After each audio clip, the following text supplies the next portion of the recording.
Oi a todos. Meu nome é Ícaro Ventura. Tenho 31 anos. Por 23 anos, preparei as refeições do meu irmão, limpei o quarto dele, dobrei suas roupas e fiquei de fora de quase todas as fotos de família, enquanto meus pais o tratavam como o único que importava. E a primeira vez que alguém interrompeu esse padrão foi na leitura do testamento da minha avó, quando minha mãe me mandou esperar lá fora. O advogado ergueu os olhos e disse: "Não, ele fica." A sala ficou em silêncio. Não um silêncio barulhento, nem de suspiros chocados. Pior, o tipo de silêncio que faz cada pessoa na sala perceber de repente os papéis que esperavam que todos cumprissem. Minha mãe tinha uma mão na porta da sala de reunião e a outra na alça da bolsa. Meu pai já estava sentado, pernas cruzadas, com a expressão que usava sempre que esperava que o mundo confirmasse sua importância. Meu irmão mais novo, Teodoro, olhava o celular como se o luto fosse algo que outras pessoas deviam resolver. E eu estava parado metade no corredor, metade fora, exatamente onde minha mãe tinha me colocado. "Só espera lá fora", ela havia dito baixinho, como se me protegesse de algo. Isso é assunto de família. Assunto de família. Essa frase me acompanhou a vida inteira como uma porta trancada. Eu era família o suficiente para esfregar panelas, passar camisas, carregar bandejas e perder noites de sono, mas nunca família o suficiente para sentar primeiro. O advogado, Dr. Castelo, tirou os óculos e olhou direto para minha mãe. "Senhor Ventura, sua avó deu instruções muito claras.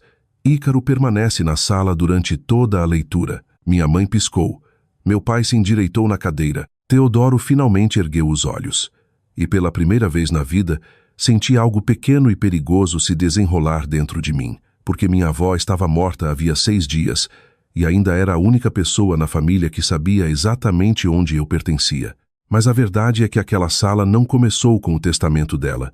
Começou na nossa cozinha 23 anos antes, com uma cadeira em que eu não tinha permissão de sentar. Meu irmão Teodoro era 4 anos mais novo que eu, mas desde o dia em que nasceu meus pais agiram como se ele tivesse chegado carregando uma coroa que ninguém mais podia tocar. Minha mãe o chamava de seu menino milagre.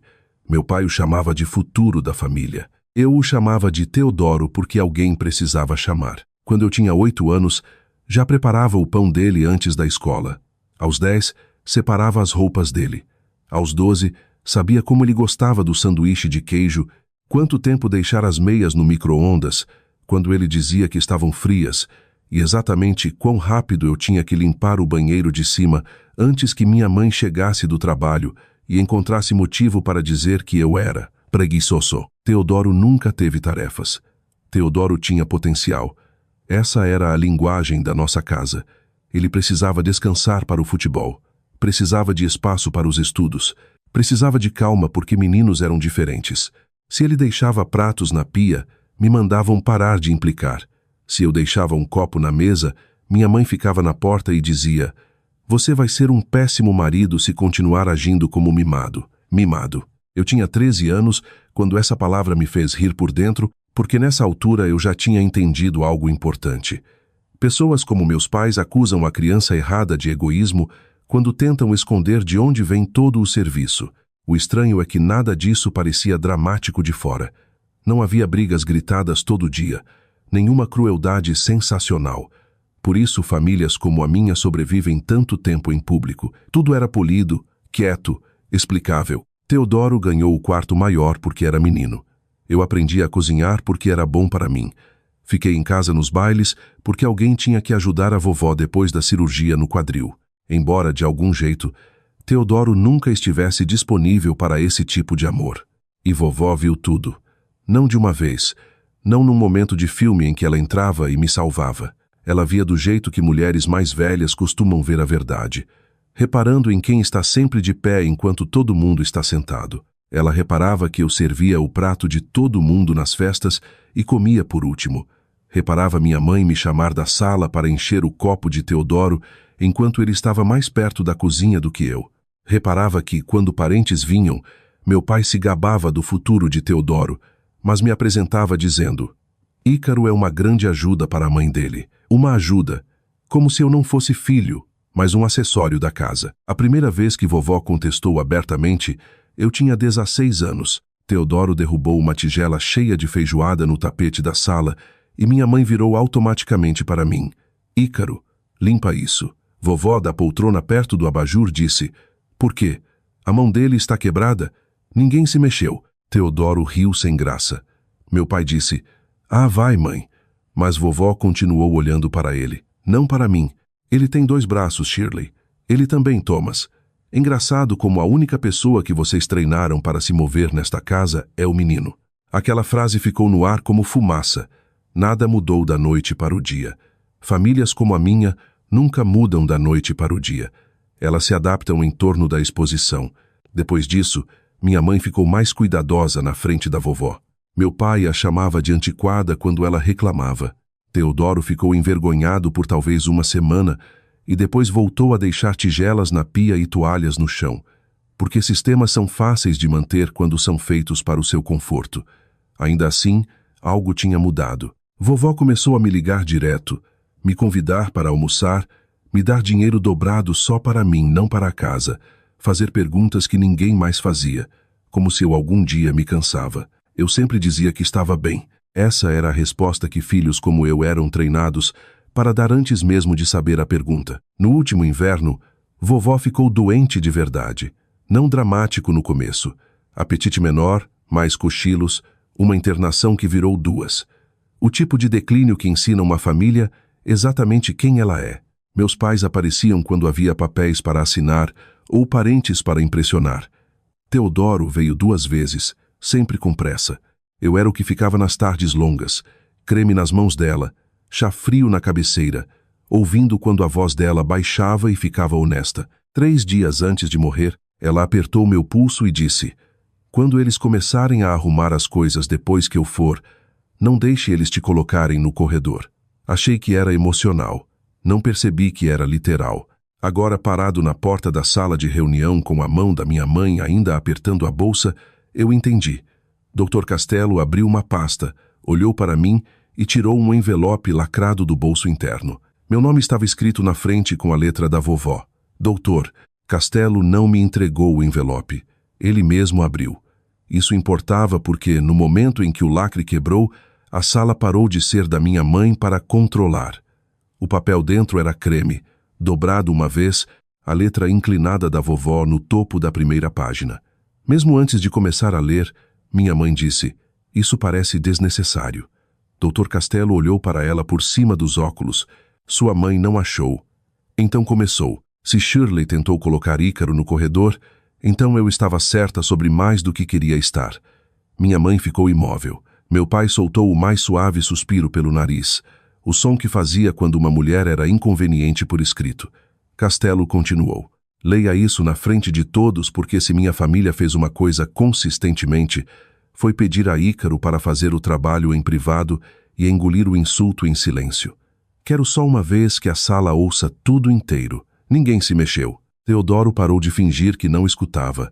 Eu não respirei direito até Castelo virar a página. Eu vi esse menino tirar pratos enquanto o irmão ficava sentado, perder bailes para cuidar de parentes que mal lembravam o nome dele, lavar camisas para um menino velho o suficiente para usar as próprias mãos e ficar 2 passos atrás de toda a foto de família, como se fosse funcionário que esqueceram de dispensar. Minha mãe fez um ruído pequeno. Pelo amor de Deus. Quer que eu pare? Castelo perguntou. Ela olhou para meu pai. Isso foi resposta suficiente. Ele leu em frente. Quando uma família decide que um filho é o futuro, quase sempre decide que outro filho é a mão de obra. Nesta casa, Teodoro era elogiado por existir. Ícaro era agradecido só quando útil. Aquela frase caiu tão forte que pareceu física. Não porque era nova, mas porque nunca tinha sido dita em voz alta na frente de todos eles. A voz de Castelo continuou plana, profissional, quase gentil, o que de algum jeito piorou tudo. Não escrevo isso porque tenho pena de Ícaro. Escrevo porque ele foi treinado para confundir resistência com caráter, e o resto de vocês ficou feliz em deixar. Teodoro riu uma vez baixinho, nervoso, dispensando. O jeito que meninos criados como reis riem quando a sala de repente descreve o reino com precisão. Vovó tinha previsto isso também. Se meu neto rir enquanto isso é lido, digam a ele que ser adorado Não é a mesma coisa que ser digno. O riso morreu na garganta dele. Meu pai se mexeu na cadeira. Isso é absurdo. Castelo o ignorou. Virou outra página. Eu lembro da feijoada no tapete, lembro das manhãs de escola. Lembro Shirley entregando tarefas a Ícaro como pequenos testes de devoção e Thomas chamando de boa preparação. Preparação para quê? Para virar ajuda não paga de pessoas que compartilham seu sangue? Olhei para minha mãe então. Não porque quisesse ver culpa. Tinha parado de esperar culpa chegar no tempo certo naquela família anos antes. Queria ver se ela se reconhecia. Ela se reconheceu. Essa foi a pior parte. Dava para ver no jeito como apertou os lábios e encarou a mesa. Como se, ficando em branco o suficiente, a carta pudesse virar maldade em vez de verdade. Castelo continuou. Quando perguntei a Ícaro aos 16 se ele algum dia se cansava, ele mentiu e disse que estava bem. É o que meninos como ele fazem quando já aprenderam que nomear o fardo só faz ele voltar para eles. Eu tinha esquecido aquela conversa, ou talvez não esquecido. Enterrado, minha avó na varanda, um copo suando na mão, me vendo dizer que estava bem com o mesmo sorrisinho morto que usava com minha mãe quando tentava não ganhar mais tarefa. Teodoro finalmente disse: "E daí? Vovó escreve uma carta amarga e agora somos todos vilões." Castelo dobrou uma ponta com o polegar e disse: "Não, os anos fizeram isso. Sua avó só tomou nota." Isso o calou. Então veio a frase que mudou a sala. Se Ícaro estiver nesse escritório hoje, então falhei em proteger-lo plenamente em vida, o que significa que devo ser precisa na morte, antes de qualquer divisão de bens, sentimentos, móveis, joias ou alegações de justiça familiar. Instrua o doutor Castelo a pegar o caderno preto do fundo falso da lata de farinha da minha despensa e colocar nas mãos de Ícaro. A cabeça da minha mãe deu um solavanco. Meu pai ficou branco primeiro, depois vermelho. Essa foi a primeira reação interessante da manhã. Não à carta, ao caderno. Castelo baixou as páginas e olhou direto para meu pai. "Você sabe do que ela está falando?" Ele respondeu rápido demais. "Não." Minha mãe não disse nada. E isso me contou mais que a negação dele.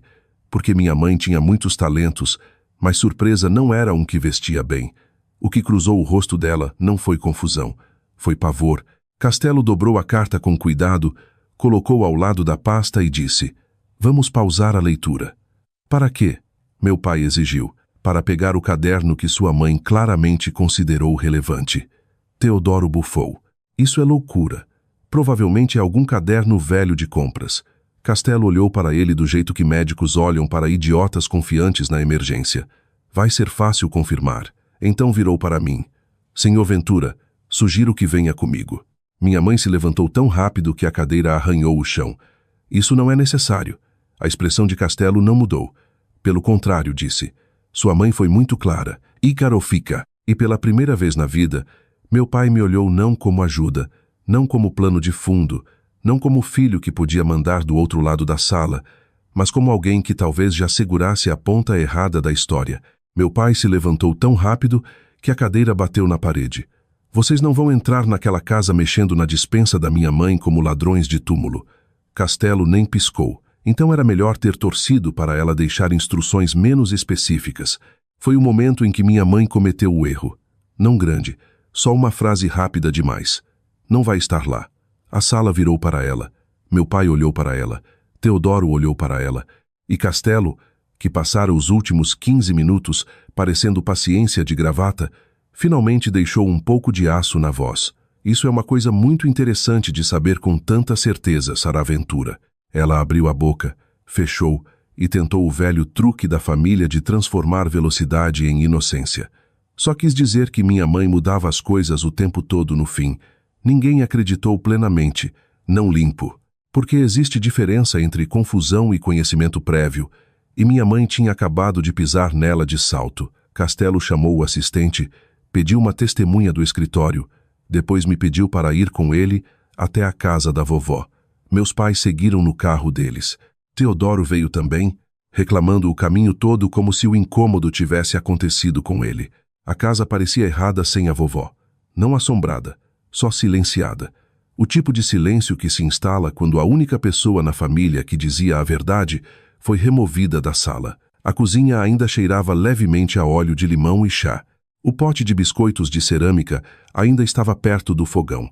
O cardigã dela ainda pendurado na cadeira do café. E por um segundo idiota, esperei ela descer o corredor e perguntar por que estávamos todos sujando o chão dela. Castelo foi direto para a despensa. Não porque soubesse onde estava a lata de farinha, mas porque minha avó uma vez escrevia direções do jeito que outras pessoas construíam cercas. Prateleira de cima. Lata azul. Fundo falso. Era só o que dizia nas anotações dele. Minha mãe pairava a 1 metro fingindo indignação. Meu pai ficava dizendo coisas como: "Isso é degradante, e vocês estão fazendo suposições do humor de uma velha." Teodoro se encostou no batente com os braços cruzados, já entediado, como se as últimas instruções da avó interrompessem algo mais importante no dia dele.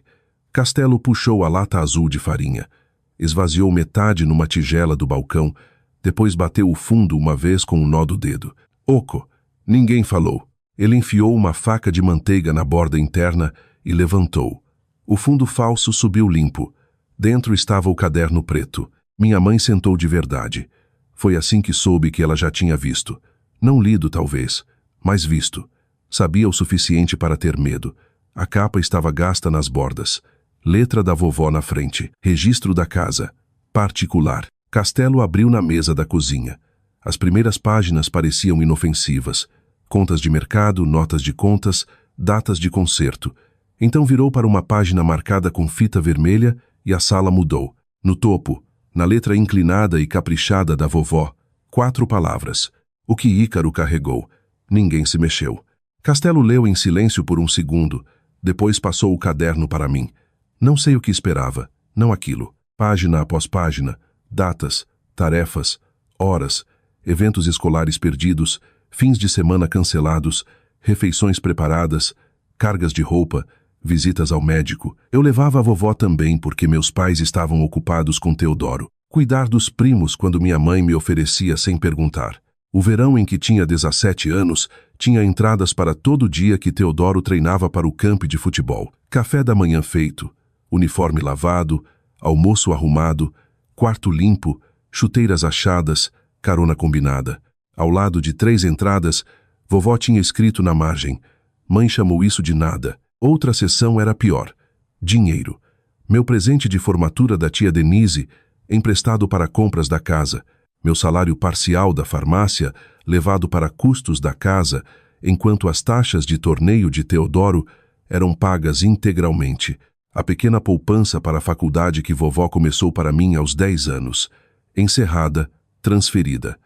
Usada para o depósito da moradia do primeiro semestre de Teodoro. Sentei ali com o caderno aberto nas mãos e senti algo se partir limpo dentro de mim. Não porque nunca soube que meus pais favoreciam ele. Porque favoritismo é uma coisa, documentação é outra. Dor você sobrevive. Prova reorganiza sua coluna. Teodoro deu um passo à frente então, finalmente interessado. O que isso prova? Olhei para ele. E antes que eu respondesse, Castelo esticou o braço pela mesa, virou 6 páginas adiante e disse: "Talvez esta parte." Virou o caderno para meu pai. Coladas nas 2 páginas estavam cópias de 2 cheques. Um da vovó para meus pais marcado para Ícaro, só educação. Um recibo do banco mostrando os fundos sacados 3 semanas depois e combinados com pagamento para a academia de futebol elite. Meu pai ficou cinza ao redor da boca. Minha mãe começou a chorar. Teodoro franziu a testa, genuinamente confuso, o que de algum jeito me deixou mais bravo do que se tivesse rido. "O que isso tem a ver comigo?" perguntou. Vovó tinha respondido isso também. Castelo leu a linha logo abaixo do recibo.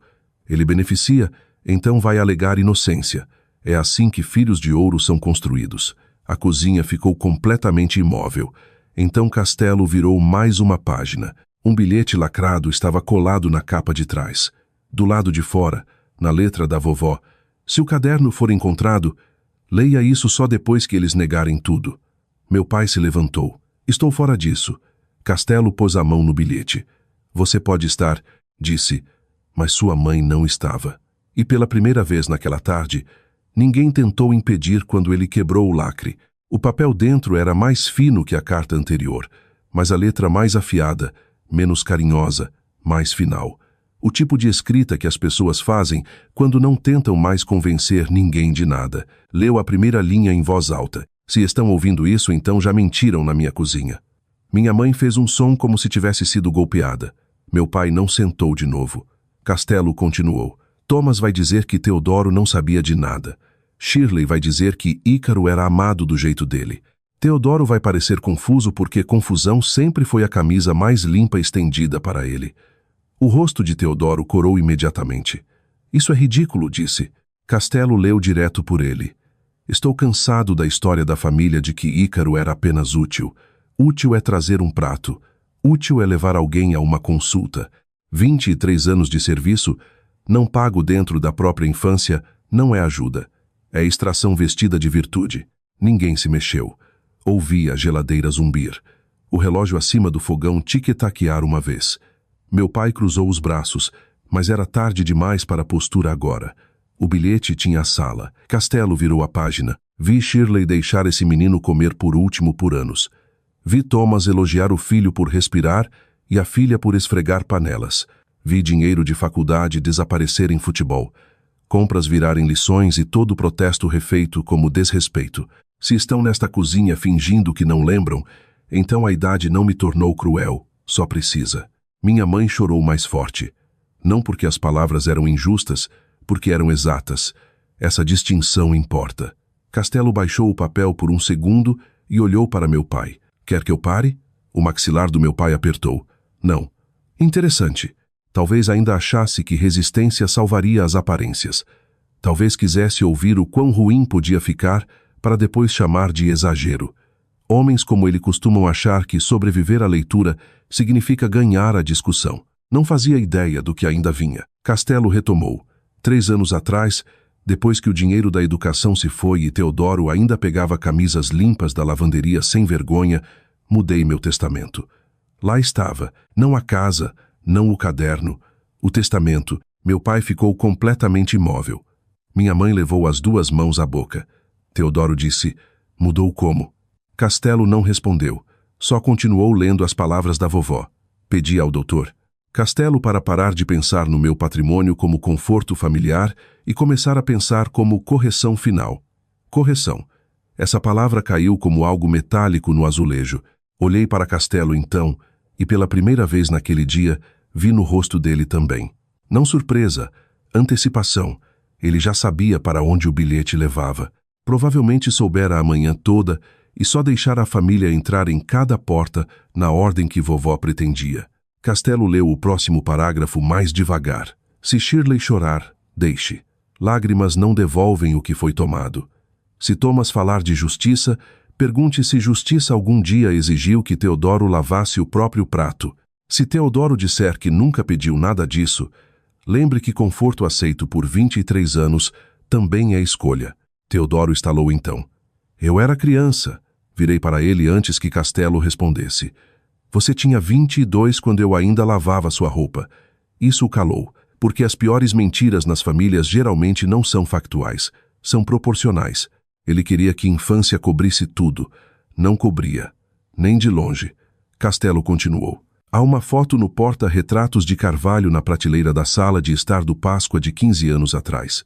Todo mundo sorri. Ícaro está 3 passos atrás das cadeiras segurando uma tigela de servir. Se alguém nesta cozinha ainda duvida do que quero dizer, digam para olharem a foto e perguntarem por que a única filha que fez a refeição não pôde sentar nela. Fechei os olhos por um segundo. Conhecia a foto. Cardigan rosa. Glacê de presunto no pulso. Minha mãe me chamando do fogão logo antes do flash. Tinha esquecido essa parte até vovó recolocar no meu corpo com uma frase. Meu pai olhou para o lado primeiro. Isso também era importante. Não porque a vergonha tivesse chegado completamente, mas porque a memória tinha. Castelo chegou ao parágrafo final. Não consolem eles antes da leitura terminar. Eles confundiram a suavidade de Ícaro com consentimento vezes demais já. Coloquem eles de volta nas cadeiras, levem ao escritório e terminem exatamente como escrito. O bilhete terminava aí. Sem floreio de assinatura, só Eleonora Ventura em tinta escura firme. A cozinha ficou quieta por vários segundos depois que Castelo dobrou o bilhete. Minha mãe chorava abertamente agora, mas não mudava o ar. Meu pai parecia alguém que acabara de perceber que a casa, o caderno, o bilhete, nada era acidental. Vovó não deixara caos, deixara sequência. Teodoro finalmente disse, mais suave agora. O que ela quer dizer com terminar exatamente como escrito? Castelo colocou o bilhete de volta no caderno e fechou. Significa, disse, que voltamos ao escritório. Meu pai deu um passo para a mesa. Não podemos discutir aqui. Castelo olhou para ele com algo próximo a tédio. Não, disse. Vocês vão ouvir onde sua mãe quis excluir Ícaro. Essa frase acertou minha mãe mais forte que tudo, porque de repente o dia inteiro tinha forma. O corredor, a sala, a carta, o caderno, o bilhete. Vovó construíra cada passo para forçar o padrão familiar para o aberto primeiro, antes que o dinheiro entrasse. E enquanto Castelo pegava o caderno e nos mandava sair, percebi que a leitura final não seria sobre luto, seria sobre consequência. Quando voltamos ao escritório do Dr. Castelo, ninguém tentou me colocar no corredor. Essa foi a primeira correção, pequena, temporária, mas real. Minha mãe sentou sem falar. Meu pai parecia mais velho que 2 horas antes. Teodoro ficava olhando o caderno preto, como se ainda pudesse se transformar em algo menos danoso se parasse de olhar direto. Não transformou. Castelo esperou até estarmos todos sentados. Então abriu o testamento. Sem discurso longo, sem teatro. Só a voz da vovó traduzida em linguagem legal e escolhas finais.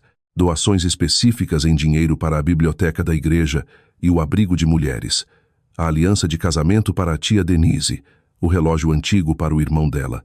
Então a casa, a residência na Rua das Mangueiras, junto com todos os móveis não designados de outra forma, passará integralmente para meu neto, Ícaro Ventura. Minha mãe fechou os olhos. O rosto do meu pai não mudou no começo. Era como ele lidava com o impacto, ficando muito imóvel e torcendo que o controle voltasse, se parecesse disciplinado o suficiente. Teodoro disse, o quê? Castelo continuou lendo. A conta de investimentos listada no anexo B, o portfólio de títulos no anexo C e a reserva de dinheiro mantida no Banco do Brasil também passarão integralmente para Ícaro Ventura. Esse foi o golpe real, não a casa.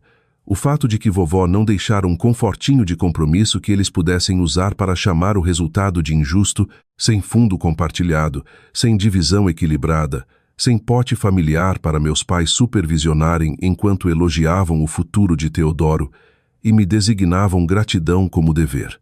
Só meu nome, de novo e de novo. Meu pai finalmente encontrou a voz. Isso não faz sentido. Castelo olhou para ele. Fez perfeito sentido para sua mãe. Teodoro riu uma vez, agudo e descrente.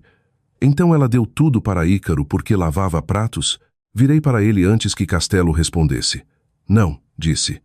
Deu para mim porque todo mundo nesta família me tratava como parte da cozinha. Isso caiu mais forte do que esperava. Talvez porque fosse a primeira coisa que eu dizia o dia todo simples o suficiente para não se esconder atrás. Castelo virou uma página e seguiu. Há uma instrução final sobre qualquer contestação a este testamento.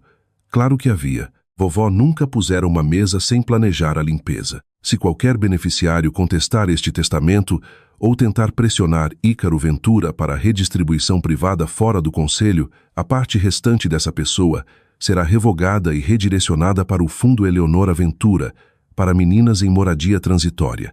A cabeça de Teodoro deu um solavanco. Parte restante? Castelo assentiu uma vez. Sua avó deixou algo para você. Esticou a mão na pasta e puxou um envelope menor. Nome de Teodoro. Meu irmão pegou como se pudesse morder. Dentro havia um bilhete escrito à mão e um cheque administrativo. R. 5.000. Só isso. Teodoro encarou o valor como se fosse um insulto em forma numérica. Castelo leu o bilhete quando Teodoro não leu. Teodoro, isso é suficiente para um depósito, um colchão e seu primeiro mês aprendendo onde seus pratos vão quando nenhuma mulher segue atrás. Com amor, vovó. Eu tive que apertar os lábios para não rir. Minha mãe fez um som escandalizado. Meu pai se levantou até a metade. Isso é humilhante. Castelo dobrou o bilhete. Não disse. O que era humilhante era fazer seu filho carregar sua casa e chamar de caráter. Ninguém falou depois disso. E pela primeira vez em 23 anos, o silêncio na sala não era meu para preencher. As consequências vieram rápido. Minha mãe chorou no estacionamento e me disse que nunca quis que as coisas ficassem tão desiguais. Essa foi a palavra dela, desiguais, como se minha vida inteira tivesse sido uma toalha de mesa ligeiramente fora do centro, em vez de um sistema construído sobre meu trabalho. Meu pai tentou um último ângulo na semana seguinte. Pediu para nos encontrarmos como família.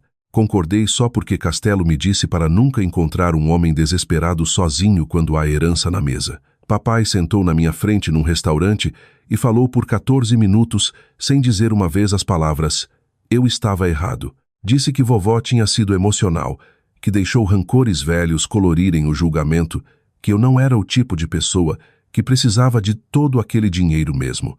Essa frase me contou tudo. Mesmo então, mesmo depois do caderno, mesmo depois do bilhete, mesmo depois do testamento, ele ainda achava que minha força me tornava mais fácil de despir. Levantei, coloquei dinheiro na mesa para o meu café e disse: é por isso que ela deu para mim. Então saí. Teodoro se mudou em 3 semanas. Aparentemente, 5.000, e o desprezo de uma avó morta ensinam mais sobre vida adulta a um homem do que 23 anos, sendo servido, jamais ensinaram. Da última vez que soube, ele aprendeu a cozinhar 2 coisas mal e parou de chamar mulheres de dramáticas quando pediam para lavar um prato. Minha mãe continuou escrevendo. Cartas curtas no começo, depois mais longas. Desculpas que circulavam a verdade antes de finalmente pousar nela. A única que guardei dizia isso: acho que confundi sua confiabilidade com seu papel. Deixei a casa depender de você porque era mais fácil do que pedir aos homens dela para mudar. Essa doeu porque era verdade. Quanto a mim, fiquei com a casa. Não por vingança, porque pela primeira vez na vida queria morar em algum lugar que não tivesse ganhado servindo as pessoas dentro dele. Repintei a cozinha, mudei a mesa para ninguém sentar na cabeceira por padrão, emoldurei a foto da Páscoa que vovó mencionou e pendurei no corredor. Não porque quisesse lembrar a humilhação, mas porque queria prova de que alguém tinha visto claramente muito antes de mim. Às vezes ainda me pego de pé quando ninguém pediu, ainda esticando para pratos depois que os outros sentaram. Esse tipo de treino não evapora só porque um advogado lê a verdade em voz alta, mas agora quando noto, eu sento. Isso é o que a herança se tornou para mim no fim. Não as contas, não a casa. Permissão. Permissão para parar de performar utilidade em troca de pertencimento. Oi a todos. Obrigado por estarem aqui. Se isso tivesse acontecido com vocês, teriam ficado durante toda a leitura ou saído no momento em que sua mãe tentou colocar luz no corredor, e uma vez que a verdade foi finalmente lida na frente de todos, vocês deixariam aquela família chamar luz de úteis de novo? Me contem nos comentários. E se essa história ficou com vocês, por favor deem like no vídeo e se inscrevam no canal. Adoraria ver vocês no próximo.